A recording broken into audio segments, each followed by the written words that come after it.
भगवान श्री कृष्ण की जन्म कथा। भाद्रपद कृष्ण अष्टमी को श्री कृष्ण जन्माष्टमी कहा जाता है, क्योंकि ये दिन भगवान श्री कृष्ण का जन्म दिवस माना जाता है। इसी तिथि की घनघोर अंधेरी आधी रात को रोहिणी नक्षत्र में मथुरा के कारागृह में वासुदेव की पत्नी देवकी के गर्भ से भगवान श्री कृष्ण ने जन्म लिया था।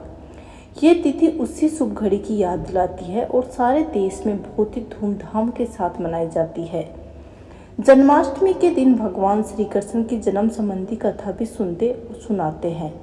तो आइए ये कथा सुनते हैं। द्वापर युग में भोजवंशी राजा उग्रसेन मथुरा में राज्य करता था। उसके याद तयाती पुत्र कंस ने उसे गद्दी से उतार दिया और स्वयं मथुरा का राजा बन बैठा। कंस की एक बहन देवकी थी, जिसका विवाह वासुदेव नामक यदुवंशी सरदार से हुआ था।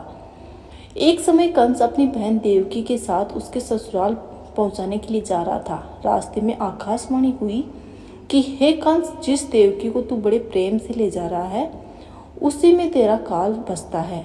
इसी के गर्भ से उत्पन्न 8वां बालक तेरा वध करेगा। यह सुनकर कंस वासुदेव को मारने के लिए उद्यत हुआ। तब देवकी ने उसे विनय पूर्वक कहा कि मेरे गर्भ में जो संतान होगी उसे मैं तुम्हारे सामने ला दूंगी। बहनोई को मारने से क्या लाभ है। कंस ने देवकी की बात मान ली और मथुरा वापस चला गया। उसने वासुदेव और देवकी को कारागृह में डाल दिया। वासुदेव देवकी के एक एक करके 7 बच्चे हुए और 7 को जन्म लेते ही कंस ने मार डाला। जब 8वां बच्चा होने वाला था तो कारागार में उन पर कड़े पहरे बैठा दिए गए।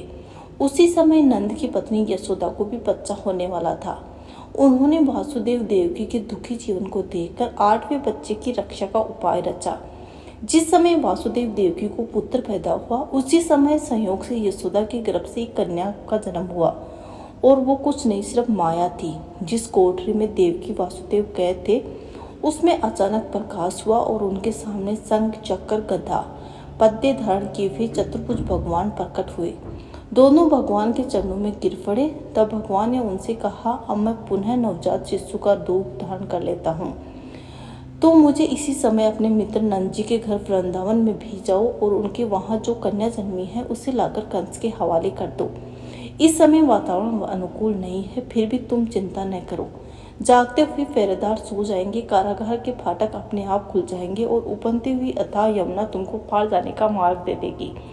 उसी समय वासुदेव नवजात शिशु रूप श्री कृष्ण के सूप में रखकर कारागार से निकल गए और अथाह यमुना पार कर नंद जी के घर पहुंचे।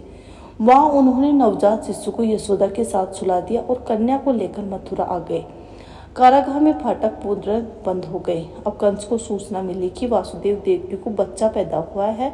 उसने बंदी घर में जाकर देवकी के हाथ से नवजात कन्या को छीनकर पृथ्वी पर पटक देना चाहा, परंतु वह कन्या आकाश में उड़ गई और कहा कि अरे मूर्ख, मुझे मारने से क्या होगा, तुझे मारने वाला तो वृंदावन में जा पहुंचा है, वह जल्द ही तुझे तेरे पापों का दंड देगा। यह है श्री कृष्ण के जन्म की कथा। बोले श्री कृष्ण भगवान की जय।